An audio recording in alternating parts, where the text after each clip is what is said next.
ஐயா, சுவாமி கிட்ட வரும்போது பக்தர்களோட கவனம் தன் மீது மட்டும்தான் இருக்கணும்ன்ற மாதிரி சாமியோட டீச்சிங்ஸ் இருந்ததுங்களா ஐயா?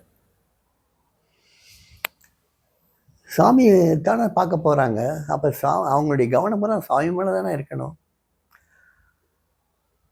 ஏதோ ஒரு கல்யாண வீட்டுக்கு போகிறாங்கன்னா, இல்லாட்டா ஏதோ ஒரு வைபவத்துக்கு போகிறாங்கன்னா, அந்த வைபவத்தில் எது முக்கியமான பொருள், எந்த பொருளுக்காக அந்த வைபவம் நடக்குதோ, எந்த ஒரு காரணத்துக்காக அந்த உற்சவமோ இல்லாட்டா ஒரு சுப நிகழ்ச்சிகளோ நடக்குதோ, இல்ல துக்க நிகழ்ச்சிகள் நடக்குதோ, அங்கே அது சம்மந்தப்பட்ட அந்த ஒரு நபர் மேலே தான் நம்ம கவனம் பூரா இருக்கும்.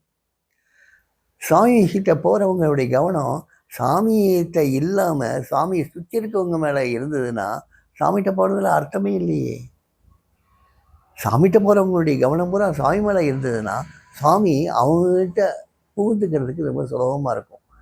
அங்கே சுவாமிக்கு ஏற்ற மாதிரி உட்காந்துக்கிட்டே அவங்களுடைய கவனம் பூரா வேற எங்கேயோ இருந்ததுன்னா, சாமி அங்கே எப்படி வருவார்?